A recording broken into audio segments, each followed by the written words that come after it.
கோடீஸ்வரர்கள் அத்தனை பேருக்கும் நெஞ்சார்ந்த வாழ்க்கை இந்த வாழ்த்துக்களை சொல்லி வாய்ப்பு முதலிலே என்னுடைய நன்றியை தெரிவிச்சுக்கிறேன். சொல்லிட்டு போமா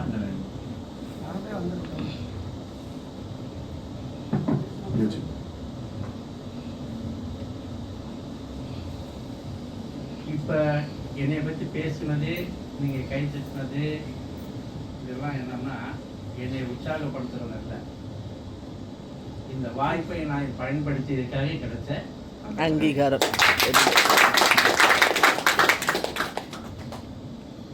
நம்ம உழைச்சி தான் வாழ்கிறோம், உழைச்சவங்க எப்படி இருப்பான்னு ஒரு பாட்டு ஒரு நீங்கள் கவனிச்சுருக்கீங்க. ஆலங்குடி சோமு எழுதின பாட்டு. பறந்து பறந்து பணம் தேடி பாவக்குளத்தில் நீராடி பிறந்து வந்த நாள் முதலாய் பேராசையில் உறவாடி. ஏன்னா அவை பறந்து பறந்து பணம் தேடி பாவத்தில் தான் போய் விழுந்தானே தவிர வாழ்க்கையை உயர்த்தவில்லை. பாட்டுடைய நம்ம ஒரு விஷயத்தை எடுத்துக்கிற போது அதான் சொல்றாங்க இல்லையா, ஏன் எதற்கென்று கேட்டு உன் மனதுக்குள்ள நீ சரியாக தீர்மானித்தால் மாத்திரம்தான் எதையும் செய்ய. எல்லாருமே ஒரு காரணம் சொல்லுவாங்க, ஏன்டா இப்படி இருக்கிற, எனக்கு சூழ்நிலை சரியில்லை, அதை காலத்தை புரிந்து கொள்ளாதவன். ஏன்டா இப்படி இந்த பிசினஸ் தோத்த, எனக்கு சரியான கம்பெனி அமையலை, அவன் தொழிலை பற்றி புரியாதவன். ஏன்டா வாழ்க்கையில இப்படியே இருக்கிற, அவனா வாழ்க்கையை பற்றி அவனுக்கு ஒரு சரியான தீர்மானிக்க தெரியாதவன், இப்படித்தான் வாழ வேண்டும் என்ற குறிக்கோள் இல்லாதவன். எனக்கு டைமே சரியில்லை, அப்புறம் பில்கேஸ் மொத்தம் தான் டைம் சரியா இருக்கா? நீ டயத்தை பத்தி புரிந்து கொள்ளாத. எனக்கு எதுவுமே சரியில்லை, நீ எதுக்குமே லாயக்கு இல்லை. அதான் உண்மை. எதை கையில் எடுக்கணுமோ அது புரிந்து கொண்டால் மாத்திரம்தான் நாம அதோட பயணிக்க முடியும். மனைவியை புரிஞ்சுக்கலாம தானே நிறைய வீட்டில் சண்டை வருது, கணவரை புரிஞ்சுக்கிறாதனாலதான் சண்டை வருது. ரெண்டு பேரும் ஒருத்தருக்கு ஒருத்தர் அண்டர்ஸ்டாண்டிங் இல்லாதனால வாழ்க்கை பிரியுது. ரெண்டு பேரும் ஒன்னா இருக்கும்போது அது ஒரு பாட்டு வரும், பட்டணத்து காதலப்பா பாதியிலே பெரியதப்பா, பட்டிக்காட்டு காதலுக்கு பாரு கெட்டியான உருவம்ப்பா. அனுபவப்பட்டு எழுதியிருக்கிறோம். இந்த பணம் படுத்துற பாடு கலைத்துறையிலே நான் சொல்றேன். என்ன இவ்வளவு பெரிய ஆளுமைக்கு சொந்தக்காரன் கண்ணதாசன். கற்பனை உலகிலும் கருத்துக்களிலையும் அவனுக்கு ஒரு தோல்வியா சொல்லக்கூடிய ஆட்கள் இல்லை. அப்படியாப்பட்ட கண்ணதாசன் சொந்தமா ஒரு படம் எடுக்கிறாரு, கருப்பு படம். பெரிய நடிகர்கள் கேட்டா கால்ஷீட் தர மாட்டேங்கிறாங்க. பைனான்ஸ் போய் கேட்டோம்னா பைனான்ஸ் தர மாட்டேங்கிறான். ஒரு முடிவுக்கு வந்தார், அதுதான் வாழ்க்கையில தன்னம்பிக்கை. தானே நடிச்சாரு, புதுமுகங்களை போட்டு நடிச்சாரு. படம் சூப்பர் ஹிட். அதுல பாடல்ல ஒரு வரி வரும், கையிலே பணம் இருந்தா கழுத கூட அரசன் அடி, கைதட்ட ஆள் இருந்தா காக்கை கூட நடிகர் அடி. ஏன்னா அவங்க கால் சுட்டும் கொடுக்கல, காசும் கொடுக்கல, வேதனையில வெளிப்படுத்துற வார்த்தைகள் இது. வாழ்க்கையை புரிஞ்சுக்கணும். ஆனா யாரும் கொடுக்கலைனாலும் நான் செய்யற வேலையை நான் செஞ்சே தீர்மானம் எடுத்துட்டு வெற்றி பட்டான் பாருங்க, அதான் சாதனையாளர். ஒரு முடிவை எடுத்தாச்சுன்னா எடுக்கிறதுக்கு முன்னாடி 100 தடவை யோசிங்க, இது சரியா, இது தவறா, இப்படி போனா சரியா வருமா அப்படின்னு யோசிங்க. ஆனா எடுத்தாச்சுன்னா அந்த வாழ்க்கையில பின்வாங்கவே கூடாது. அப்படி பின்வாங்கணும்னா வாழ்க்கையில தோல்வி, அதுக்கு லாயக்கற்றவன் என்று அர்த்தம். எந்த விஷயத்தையுமே ஒரு விஷயத்தை தீர்மானிங்க. இந்த கொஞ்ச நாளைக்கு முன்னாடி ஒரு கேள்வி வந்துச்சு, ஒரு தொழில் தொடங்குறதுக்கு 5 விஷயம் சொல்றேன், அதுல எது முக்கியமானதுன்னு கேட்கிறான். பாப்பா நீ மாத்திரம் சொல்லு, நான் சொல்றேன், வேற யாரும் சொல்லலாம். 5 விஷயம் கேட்கிறான். ஒரு தொழில், ஒரு ஃபேக்டரியை உருவாக்குறது, மூலதனம், placement, labour, raw material, plan. இது எது முக்கியம்? 5. அதாவது மூலதனம், அந்த மூலதனத்தை வச்சு கம்பெனி உருவாக்கணும், பிளேஸ்மெண்ட்டு, அதுக்கு லேபரு உற்பத்தி பண்ணுறதுக்கு, இதில் இந்த ரா மெட்டீரியல் அது என்ன மூலப்பொருள், பிளான், இது எது முக்கியம்?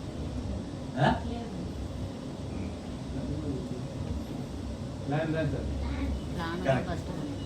தான் கரெக்டா. பிளான் என்னன்னா, நீ எவ்வளவு லெவல் வச்சு என்ன வேலை பார்ப்பா,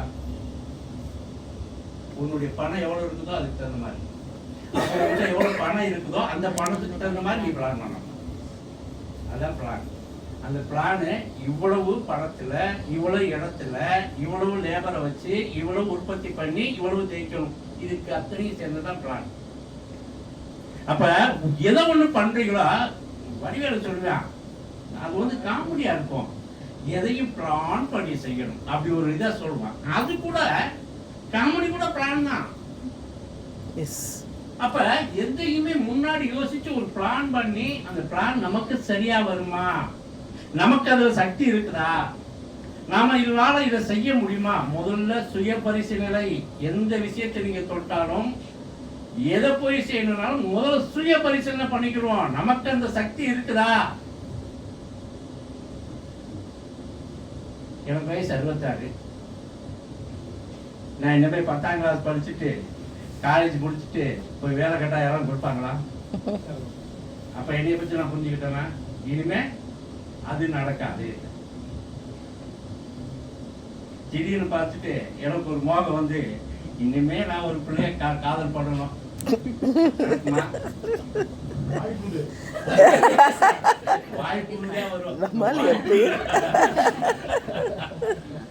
அந்த எண்ணமும் வரக்கூடாது. சக்தியற்ற செயல் எனக்கு வரக்கூடாது. இனிமே வந்து ஒரு கிட்டத்தட்ட நான் சின்ன வயசுல ஜிம்முக்குள்ள போயிட்டு, அப்ப போட்டி போட்டு தூக்கும், இத்தனை பவுண்டு தூக்கணும். அந்த பழைய நினைப்புல பேராண்டி இனிமே நினைச்சா அது நடக்குமா? நடக்காது. காலை ஒடிச்சுக்கணும். அப்ப என்னைய பத்தி நான் பரிசீலனை பண்ணிட்டு தான் ஒரு விஷயத்தை தொடரணும். அப்ப என்னைய பத்தி பரிசீலனை பண்ணி என் வாழ்க்கையை எப்படி தீர்மானிக்கணும். கடைசி கட்டத்தில் நிக்கிறோம், இழந்துட்டோம், வருமானம் இல்லை, வாய்ப்புகள் குறைவு. அடுத்து நான் என்ன செய்யணும்? ஒரு வாழ்க்கைய துன்பத்தோட துயரத்தோட நடத்துறதா, இல்ல இன்பம் உங்க குடும்பத்தோட சந்தோஷமா வாழ்றதா என்றுதான் கேள்வி. எல்லா மனிதர்களுக்கும் எது இருக்கும்? இப்படி மெதுவா சொல்லக்கூடாது. மாதிரி உங்களுக்கு மாசம் சொல்லிக்கிறக்கா சொல்லுமா? இன்பம் துன்பமும் எதை தவிர்க்கணும்? துன்பத்தை தவிர்ப்பதற்கு இன்பத்தை நாடி ஓடுவதுதான் வாழ்க்கை. எல்லாமே சந்தோஷமா இருக்கணும்னு நினைச்சுட்டா அந்த போராட்டத்தில் ஓடுறதான் வாழ்க்கை. அதுக்குத்தான் பொருளாதாரம்னா என்ன? பொருளாதாரம்னா என்ன? பொருளாதாரத்துக்கு மீனிங்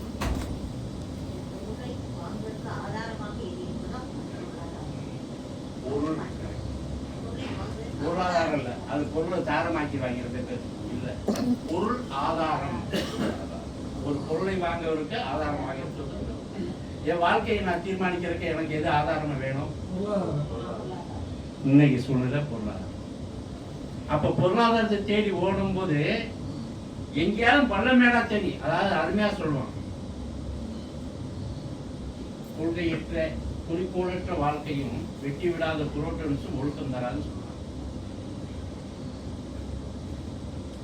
கண்டதில் போய் டமாட்டமா போய் விழுந்துடலாமா? இல்லை, அதுக்கு ஒரு குறிக்கோள் இருக்கும். அதுக்கு தேவையானதை என்ன அடையணுங்கிறது குறிக்கோள் இருக்கும். அது இல்லைன்னா வாழ்க்கை நமக்கு எப்படி அமையும்? இந்த புரோட்டன்ஸ் வளரும் போது ஒழுக்கம் இல்லாம போகும் பார்த்தீங்களா?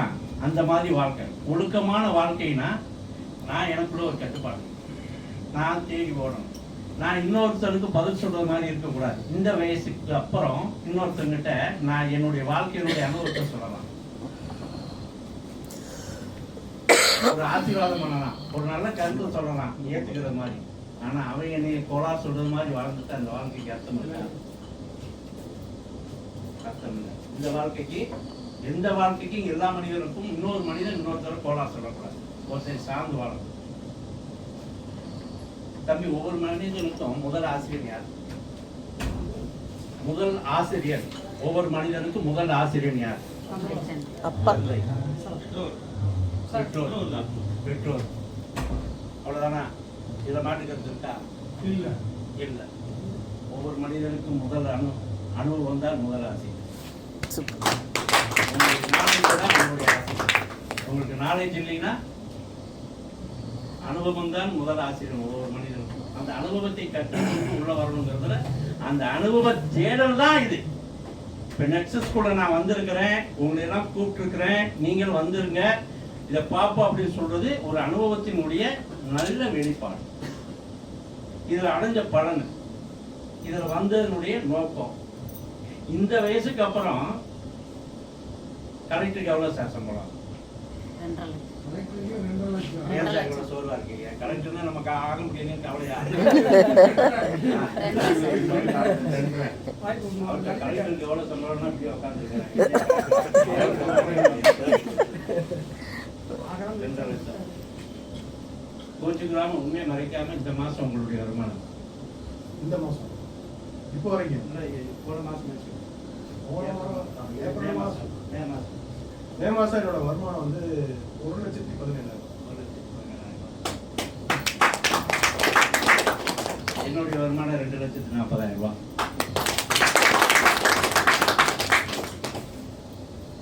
நான் கலெக்டருக்கா படித்தேன், உங்களை மாதிரி இன்ஜினியர் படித்தேனா?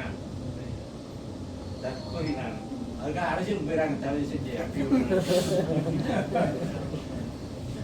என்னுடைய படிப்பு எலிமெண்டரி ஸ்கூல் தான். அதுக்கப்புறம் வந்தது தான் 8வது கூட வந்துட்டேன். 8வது கூட வந்துட்டு அதுக்கு மேலே படிக்கிறதுக்கு வாய்ப்பு அமையலை. அப்புறம் ஒரு சான்ஸ் கொடுத்தாங்க யூனிவர்சிட்டியில். 8வது வரைக்கும் படித்தவன் எம்ஏ எழுதலான்னு சொல்லிட்டு சந்தோஷமாக போய் எடுத்து படிச்சுட்டேன். பொலிட்டிக்கல் சயின்ஸ் எடுத்தேன். அதில் வந்து கேள்வி தான் அந்த 5 விஷயத்தில். பொலிட்டிக்கல் சயின்ஸ் எடுத்த ஒரு பாடு எக்ஸாம் வந்துச்சு மே 20. போன மாசம் என்னோட இது வந்து 2,06,000. Very good. அதுக்கு ஒரு கை தட்டு. 24,700 பேங்க். ரைட். 26,000 ஒரு 500 பேங்க் கம்மிச்சு. மே 25ஆம் தேதி கணக்கு தெரியல. மே 26ஆம் தேதி எம்ஏ எக்ஸாம் ஃபர்ஸ்ட்.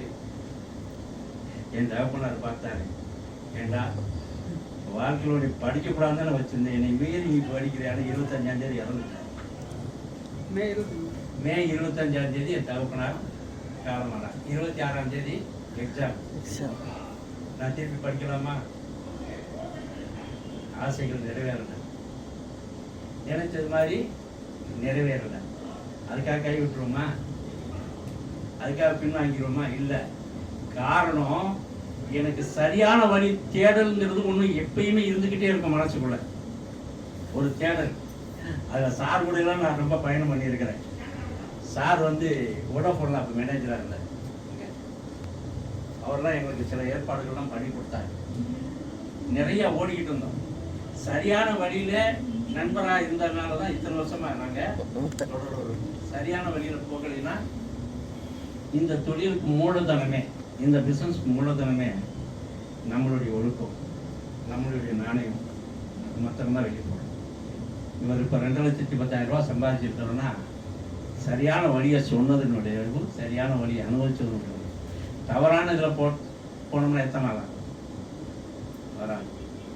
எனக்கு முன்னாடி வந்த எங்களுக்கு வழிகாட்டின என்னுடைய சீனியர் எனக்கு ரொம்ப நாள் நண்பம், 15 வருஷத்துக்கு மேலே ஒரு நட்பு இருந்தது. ஒரு தொழில் பண்ணால் அந்த தொழிலில் வந்து என்ன ஆச்சு, ஜெயிக்க முடியலை. நாங்கள் ஜெயிச்சிருவோமோன்னு பயந்து கம்பெனி எடுத்து முடிட்டாங்க. அதுக்காக வேறு வழி இல்லை. நீ 3 நாள் பரவாயில்ல, நாங்கள் அடுத்ததை பார்ப்போம்னு நான் தேடிக்கிட்டே இருந்தேன். என்னுடைய சீனியரு கரெக்டாக அவங்கள போய் கரெக்டாக உட்காந்துட்டார். அவருடைய கேச்சிங், அவருடைய ஃபிட்டிங் எல்லாம் கரெக்டாக இருந்துச்சு. எனக்கு அதில் ஸ்லாக்னஸ் இருந்தது. அதனால் நான் தேடிக்கிட்டே இருந்தேன், தேடி ஓடிக்கிட்டே இருந்தேன். ஒரு கட்டத்தில் எல்லாம் அடி ரொம்ப வாங்கின ஒருபாடு, செம்பு ரொம்ப நொறுங்கி போன ஒருபாடு, வேறு வழி இல்லாமல் திருப்பி ஒரு நாள் கூப்பிடும்போது சரி போயிட்டு வருவோம் என்னவோன்னு பார்க்கலான்னு போனேன். இந்த வாய்ப்பு தாங்க, இதே வாய்ப்பு தான். இதே 2 பேரும் தான் நடத்துனாங்க அன்னைக்கு. அருண்குமார் சுஜாதா அவங்க நடத்துனாங்க, சிபிஎஸ் அவங்கனாங்க. அதில் உட்காந்து எந்திரிச்சவங்களுடைய விளைவு தான் இன்னைக்கு எங்களுக்கு ஒரு குடும்பமாகி 2 பேர் நம்ம உருவாகி இருக்கோம். காரணம் அது எனக்கு கிடைச்ச அந்த விஷயம், எனக்கு புரிஞ்சுக்கிட்ட விஷயம். இப்போ இவ்வளோ நேரம் சுஜாதா சொன்னாங்க இல்லையா, எப்படி மல்டிப்ளை பண்ணலான்னு பார்த்தாங்க. நான் நெக்ஸஸ் எடுக்கும்போது, உண்மையை சொல்கிறேன், நெக்ஸஸ் எடுக்கும்போது எனக்கு 20 லட்ச ரூபா கிடக்கு. என்னுடைய டேட் ஆஃப் ஸ்டாண்டிங் கூட காட்டினேன். 9வது மாதம் 2024, 9வது மாதம் 2024, 20 லட்சம் கடனோட உள்ள இருந்தேன். இன்னைக்கு கடன் அடைச்சாச்சு, நகை வாங்கியாச்சு. என் வீட்டுக்காரம்மா இருந்த நகையெல்லாம் எடுத்து கொடுத்துச்சு. சும்மா சொல்லக்கூடாது, பதிவரதா பத்தினி கேட்கும் போதெல்லாம் கருத்தி கொடுத்துச்சு. கவர்னர் மாலை 14 பவுன் கேட்ட கொடுத்துருச்சு, எல்லாம் கொடுத்துருச்சு. எனக்கு கடன் கூட்டிக்கிட்டே இருக்க ஒரு பக்கம் வந்துகிட்டே இருக்கு. உண்மையை சொல்றேன், மனசு விட்டு சொல்றேன். என் பொண்ணுக்கு காது குத்துக்காக வாங்கி வச்சிருந்த 2 கிராம் தோட 5 வருஷம் போட்டுருந்துச்சு. போராடிக்கிட்டே இருந்த வாழ்க்கை. ஒரு நாள் கடவுள் கண்ண திறப்பாண்டா அப்படின்னு சொன்னாங்களா, அந்த மாதிரி நெக்ஸஸுக்கு வந்தோம். அதெல்லாம் மாறிடுச்சு, தண்ணீரை விளைஞ்சிச்சு. வீட்டுக்காரம்மாவுக்கு தேவையான போன வாரம், அதுக்கு முன்னாடி என் பையன் இவர் ஏதாவது பேக்கை தூக்கிட்டு போவார், ஏதாவது சொல்லுவார், நீயே கேட்டுக்கிட்டே இருக்குமா அப்படின்னு சொல்லிட்டு போயிடுவான் சார்ட்டா. இப்போ அவனே போனான், அவனே ஒரு காரை செலக்ட் பண்ணான், வாங்கிட்டு வந்துட்டான். பணம் மொத்தம் கார் வாங்குற அளவுக்கு, நகை வாங்குற அளவுக்கு இந்த நெக்ஸஸ் எனக்கு கொடுத்துருக்கு.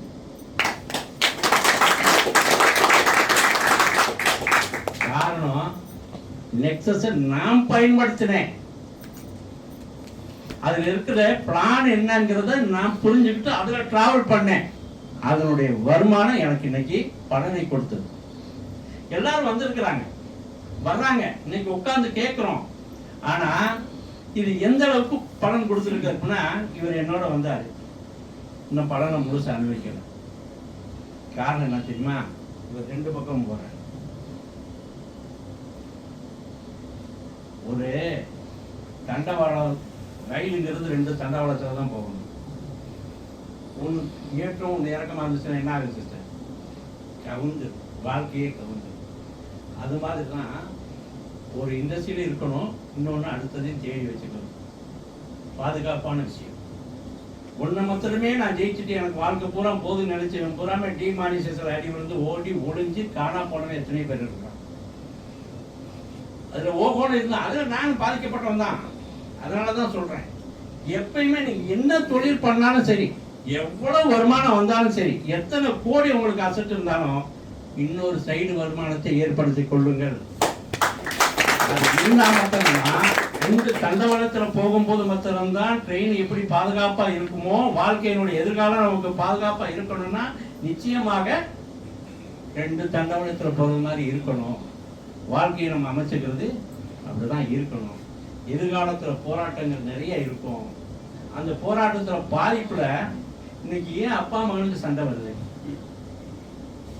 அப்பா மகனுக்கு எதுக்கு சண்டை வருது சார்? எதுக்கு சார்?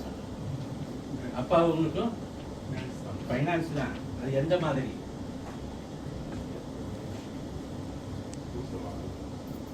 ஃபைனான்ஸும் குழுக்கள் வாங்கிறது தான் ஒண்ணுதான் சார். எதுக்கு சண்டை வருதுன்னு பற்றாக்குறை. பற்றாக்குறையில ஒண்ணு எதிர்பார்ப்புனால் ஏற்படக்கூடிய சண்டைகள். கரெக்டா? ஒரு எதிர்பார்ப்புகள் வருது இல்லையா? எங்க பிரச்சனை வருது? எதிர்பார்ப்புகள் பூர்த்தி அடையலைன்னா அங்கே பிரச்சனைகள் உருவாகும். அப்ப நமக்கு ரிட்டையர்மெண்ட்டுக்கு அப்புறம் என்ன இருக்கும்? நீங்க ஒண்ணு தெரிஞ்சுக்கங்க, இது உண்மையான விஷயம். ஏற்கனவே நான் வேற சொல்லியிருக்கேன். இன்னைக்கு முதியோர் இல்லத்துல இருக்காங்க இல்லையா? முதியோர் இல்லத்துல இருக்கவங்க அப்புறம் யாரு அப்படின்னா,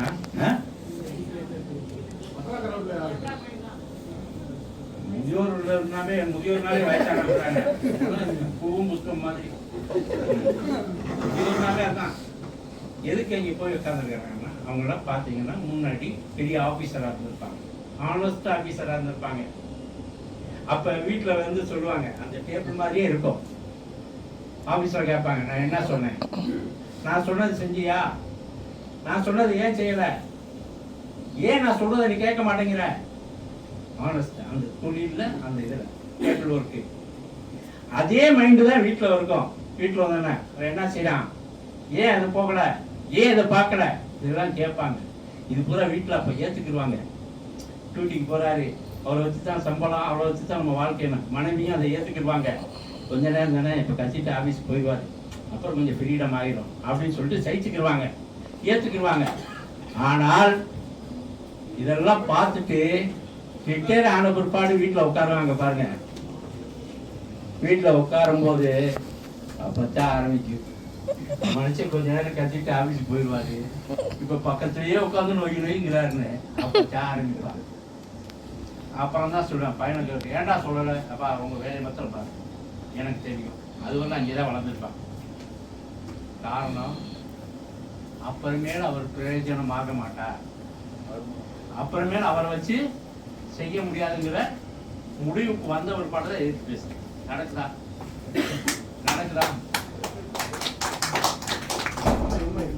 அப்படி பேசும்போதுதான் மன விரக்தியாகி வீட்டுக்குள்ள கொண்டாட்டி பிள்ளை எல்லாரும் கூட முரண்பாடாகி அப்புறம்தான் ரெண்டு பேரு. ஆனா சத்தியமா ஒண்ணு சொல்றேன், அந்த முதியோர் இல்லத்துல போய் எல்லாத்தையும் பாருங்க, நெட்வொர்க் பண்ண ஒரு ஆள் கூட அங்க இருக்க மாட்டான். ஒரு ஆள் கூட இருக்க மாட்டான். எல்லாம் ஆனஸ்ட் ஆபீசர் குடும்பத்துல இப்படி இருக்கணும்னு நினைச்சவங்க அங்க வராதனால போயிட்டாங்க. ஏன்னா ஆனஸ்ட் பண்ற லைஃப் இது ரெக்வஸ்ட் பண்ணி கேட்கக்கூடிய லைஃப். இதுல எல்லாத்தையும் மற்றவங்களை திருப்திப்படுத்தி வாழ்ந்த இந்த வாழ்க்கை. அதனால நம்ம அங்க போக மாட்டோம். எங்க முதியோர் இல்லத்துக்கு. ஏன்னா எல்லாமே இங்க பழகிடுவோம், எல்லாமே இங்க அடி வாங்கிடுவோம், இங்க எல்லாமே கத்துக்குருவோம், இங்க எல்லாமே முடிஞ்சிடும். இந்த மீட்டிங்கு வர சொன்னோம், வந்துட்டாங்களா? வரல. அதே நேரத்துல சொன்னோம், போஸ்ட் போட்டு விட்டோம். அன்னைக்கு 5:15 நீங்க உள்ள வந்தீங்கன்னா வெளியில லாக் பண்ணிடுவோம்னு சொன்னோம். நீங்க என்ன வேணாலும் சொன்ன 5:35 வந்தாரு மணிமுத்து. மணிமுத்து, இதுக்கு பேர் மணிமுத்துன்னு பேரு.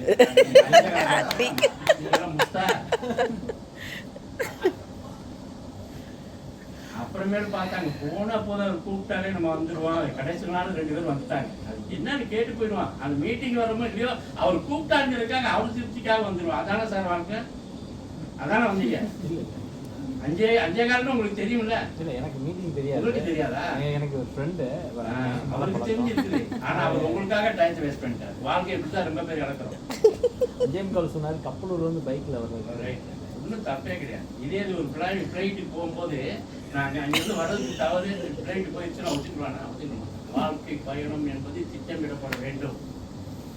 திட்டமிடாத வாழ்க்கையும் வெட்டி விடாத புரோட்டன்ஸும் ஒழுக்கம் தராது. திட்டமிடணும். அந்த திட்டமிடுவதற்கு நாம கட்டுப்படணும். அப்ப நாம என்ன பண்ணோம்? வந்துட்டோம். நடக்குது இல்லையோ, நான் நினைச்சு செய்யணும். அப்ப டைமை கீப்பர் பண்றதுக்குன்னு ஒரு சுயமா சில வேலைகள் செய்யணும். நான் செஞ்சிருக்கிறேன். பஸ்ல போகும்போது கரெக்டா சும்மா தான் இந்த வீட்டுல. அப்ப நான் ஒரு பிளான் பண்ணுவேன். கரெக்டா 1/2 மணி நேரத்துல நம்ம பெரியார் போய் ஆகணும். எதுல போனா சரியாகும்? சைக்கிளா, பைக்கா, காரா, எப்படி வேணாலும் சரி, ஏதோ பயன்படுத்தணும். 1/2 மணி நேரத்துல போய் ஆகணும். 25 நிமிஷத்துல போயிருக்கிறேன். ஆரப்பாளையம் போகணும்னு நினைச்சேன், போயிருக்கிறேன். நாமளா ஒரு பிராக்டிக்கல் வாழ்க்கையில நமக்கு தேவையில்லையா? நாம அடுத்தவங்களுக்கு சொல்றதுக்கு முன்னாடி அங்க நம்ம சரியா இருக்கணும்ல. இன்னைக்கு நான் எல்லாத்துக்கும் நான் உங்ககிட்ட சொல்றதுக்கு முன்னாடி நான் சம்பாதிச்ச விஷயத்தை தானே சொல்லியிருக்கிறேன். என்னுடைய வாழ்க்கையில் ஏற்பட்ட அந்த பெரிய போராட்டத்துல கிடைச்ச வெற்றி, அது இப்ப கிடைச்ச வெற்றி எவ்வளவு மகிழ்ச்சி தெரியும். 2 வருஷத்துல ஏறத்தாழ ஒரு 2 கோடி ரூபாய் இன்னைக்கு அசைச்சு. ஆனா ஒவ்வொரு மாசமும் நான் தான் தீர்மானிக்கிறேன் எவ்வளவு இந்த மாசம் நான் வருமானம் எடுக்கணும் அப்படின்னு. இந்த மாசம் நான் தீர்மானிக்கிறேன். அப்ப தீர்மானிக்கும் போது என்ன பண்றேன்னா, யாரை எங்க பயன்படுத்தணும், பிளான், யாருக்கிட்ட எவ்வளவு அசெட் இருக்குது, யாரால அது முடியும், திங்கிங். மறுபடியும் ஒரு பரிசீலனை. கரெக்டா நிறைய அலையிறதே இல்லை, காலையில இருந்து தூக்கிட்டு போறது இல்லை. யாரை பார்த்தா சரியாயிடும் அவங்கள முதல்ல சர்ச் பண்றேன். நீங்கள் டிஸ்கவரியில் பார்த்தீங்க இல்லையா சார் உங்களுக்கு ரொம்ப நேரம் ஆகுதுன்னா சொல்லிடுங்க அப்படின்னு கை தட்டுங்க, நான் உட்காந்துறேன், ஒன்றும் பிரச்சனை இல்லை. சரி, டிஸ்கவரியில் பார்த்தீங்கன்னா அந்த புலி ஒரு மானை விரட்டும் பார்த்தீங்களா? அதில் என்ன தெரிஞ்சுக்கணும், அந்த மானை விரட்டும், அது ஓடும், இது ஓடும், குறுக்க இன்னொரு மான் வரும், அந்த புலி அதை டச் பண்ணாது, நீ போயிரு, நான் இலக்கு அதுதான். அது அந்த மானை நோக்கி தான் ஓடும், பக்கத்தில் இருந்தா கூட அது தொடாது, பிடிக்காது, தேவையில்லை. அப்ப குறிக்கோள் அடையணுங்கிறது புலிகிட்ட இருந்து கத்துக்கிட்ட விஷயங்கள் நம்ம கிட்ட இருக்குது. அந்த மாதிரி குறிக்கோள் அடையணுங்கும் போது நம்ம செலக்ட் பண்ணணும், இப்படிதான் இதுதான் அப்படின்னு. எதை செஞ்சாலும் சரி சரியா பிளான் பண்ணணும். அடுத்து நம்ம என்ன ஆக போறோம், இப்ப எனக்கு ஒரு பிளான், முதல் ஒன்று வீட்டுக்கார அம்மாவுக்கு இறந்த நகையை வாங்கி கொடுக்கணும்னு வந்துட்டேன், பண்ணிட்டேன். ரெண்டாவது காரு வாங்கியாச்சு. மூணாவது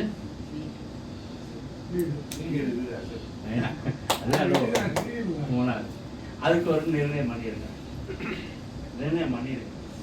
6 மாசம் ஆயிடுச்சு. இந்த வருஷம் வந்து 6 மாசம் முடிஞ்சிச்சு. அடுத்த மே மாசம் அதுக்குள்ளாகவே நிச்சயமாக வீடு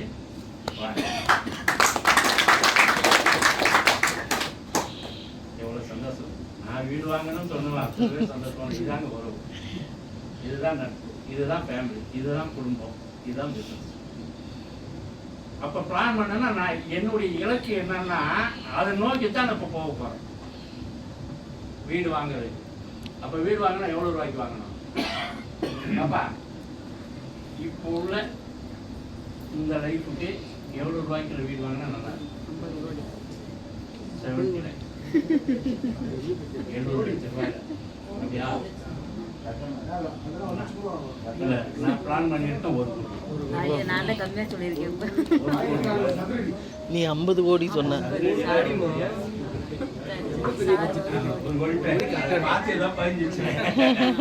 இது பிளான்.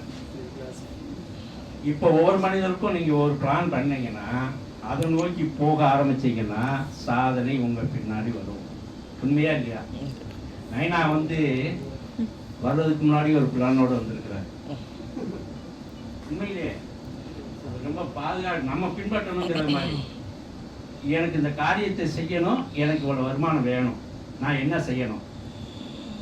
அப்ப அவரா அது முடிவு பண்ணல, அதுக்குரிய களத்தை தேடி போய் களத்தில் இருக்கக்கூடிய அனுபவப்பட்டவங்கள்ட்ட கேட்டு அந்த முடிவுக்கு வர்றாரு. இப்ப அதை நோக்கி நகர்ந்துட்டார்.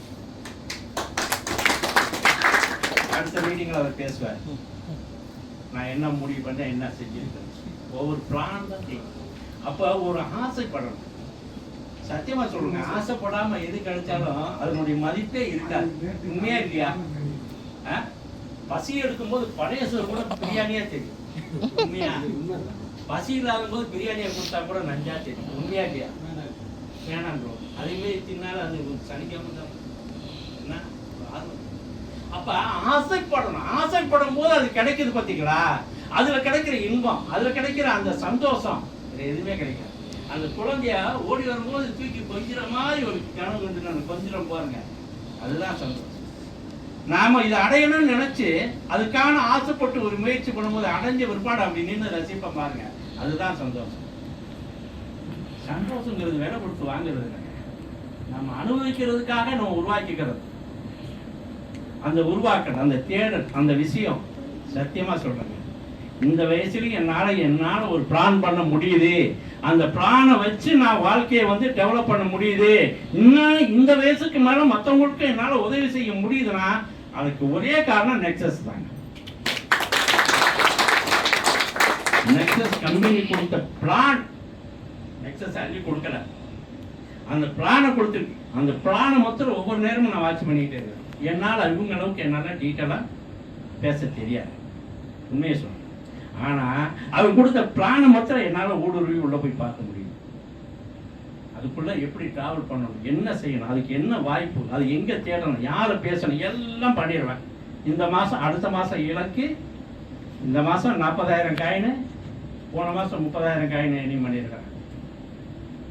இந்த மாதம் 40,000 காயின், 40ல் 35க்கு குறையாது. அடுத்த மாசத்துக்கு 50,000 காயின் பண்ணணுங்கிறதுக்கு இப்பயே கொஞ்சம் பிளான் பண்ணிட்டு ஜெயிப்பேன். காரணம் என்னுடைய தேடல் எங்க இருக்குது. இவர் இந்த மாசம் பயன்படுத்தலாம், அவர் அந்த மாசம் பயன்படுத்தலாம், அவர்கிட்ட இந்த வாய்ப்பு இருக்குது அப்படின்னு இப்போ ஜட்ஜ் பண்ணி வச்சிருக்கிறேன் மனசுக்குள்ள. கரெக்டா அவங்கள மொத்தம் நகட்டிக்கிட்டே இருப்பேன். வேலை நடந்துக்கிட்டு பிளான் இதான் சார். இதுல ஒன்றும் விஷயமே கிடையாது. காரணம் அவங்களுக்கு ஒரு அமுத சிறப்பியை நம்ம கையில கொடுக்குறோம், சும்மா கிடையாது. அவங்க வாழ்க்கை பிரகாசமாகுது. இப்ப நிறைய பேர் என்னன்னா கஷ்டப்படுறாங்க, மாச சம்பளத்துக்கு போறாங்க. மாச சம்பளத்துக்கு போறவங்க எந்த அளவுக்கு ஜெயிக்க முடியும்னா அவங்களுடைய பற்றாக்குறை பட்ஜெட்ல தான் வர்றாங்க. கரெக்டா? அவங்களுக்கு மாற்று வழி சொல்லும் போது அவங்களுக்கு எவ்வளவு சந்தோஷமா இருக்கு. ஒரே விஷயம் 2-3 பேருக்கு பண்ணி கொடுத்துருக்காங்க பர்சனல் லோன். அவங்களால ஒரு 4 லட்சம் ரூபா போட முடியும். போடுங்க. இன்னைக்கு 4 லட்சம் ரூபா போட்டா எவ்வளவு கிடைக்குது? 2375 காயின் கிடைக்குது. 8 ரூபா வச்சா எவ்வளவு கிடைக்குது? அவனுக்கு இஎம்ஐ எவ்வளவு தெரியுமா? 12 to 13 ரூபாய்க்கு கிடைக்கும். இது 18 to 20, 6-7 ரூபா மாசம் மிச்சமாகுதா? வேலை பார்க்குற இடத்துல 500 ரூபா சம்பளம் கூட கிடைக்கு. எவ்வளவு பிரச்சனை 6,000 ரூபா கூட கிடைக்கும். வருதா? இதுக்கு எவ்வளவு பண்றாங்க? வீட்டில் நகை வச்சிருக்கிறாங்க, அவங்க சொன்ன மாதிரி நகை போடல, வெட்டி போடுறாங்க. பேங்க்ல வச்சுட்டு ஒரு 50,000 காயின் 5 பவுன் இருந்தா போதும். இன்னைக்கு 50,000 காயின் மாசம் 20,000 ரூபா. வீட்டில் அந்த நகை வச்சிருந்தா 20,000 ரூபா ஈஸியாகுதா? அந்த வேலையை தான் சரவணன் சார் செஞ்சிருக்கிறார். அவர் ஒரு தடவை நகையை வச்சு 50,000 காயின் போட்டு அதை திருப்பிட்டு மறுபடியும் வச்சிருக்கிறாரு. இன்னொரு 50,000 ஓடிக்கிட்டு. இந்த வேலை இவர் மாத்திரம் செய்யல, அவர் தம்பியும் செய்ய வச்சார். அவர் தம்பி 50,000 காயினை போட்டாரு, நகையை வச்சு திருப்பிட்டாங்க. மறுபடியும் இப்ப 2 மாசத்துக்கு முன்னாடி போட்டுருக்காரு. 2 மாசம் அதான் மறுபடியும் 50,000 காயின் நகையை திருப்பிட்டாங்க, வச்சுட்டாங்க. உண்மையிலேயே ஒரு மல்டிப்ளை பண்றதுக்கு இந்த அளவுக்கு இந்த கம்பெனி மாதிரி உலகத்தில் எதுவுமே கொடுக்க மாட்டாங்க சார். அதை நம்பி அவ்வளோ தூரம் டிராவல் பண்ணலாம், எடுக்கலாம், வாழ்க்கையில் முன்னுக்கு வரலாம். வாய்ப்புகள் நிறைஞ்சு இருக்குது. புரிஞ்சுக்கிட்டு பயணம் பண்ணோம்னு சொன்னால் நாம தான் மிகப்பெரிய கோடீஸ்வரர்கள். அதில் மாற்றமே கிடையாது. ஆனால் ஏனோ தானோன்னு இருக்காதுங்க. எதில் இன்வால்மெண்ட்ஸ் அதிகமாக இருக்குதோ, எந்த அளவுக்கு உங்களுக்கு கான்ஃபிடன்ஸ் அது எவ்வளோ இருக்குதோ அந்த அளவுக்கு நீங்கள் சம்பாதிப்பீங்க. உங்கள் ஆர்வம் குறைஞ்சிச்சுன்னா வருமானம் குறைஞ்சிருக்குன்னா ஆர்வம் குறைஞ்சிருக்குன்னு அர்த்தம். வருமானம் கூடிடுச்சுன்னா ஆர்வம் கூடி இருக்குன்னு அர்த்தம். இதுதான் விஷயம். ஏன்னா ரெண்டுக்குமே இதில் வாய்ப்பு இருக்குது. வாய்ப்பை பயன்படுத்திக்கிறோம். வாய்ப்புக்கு நன்றி.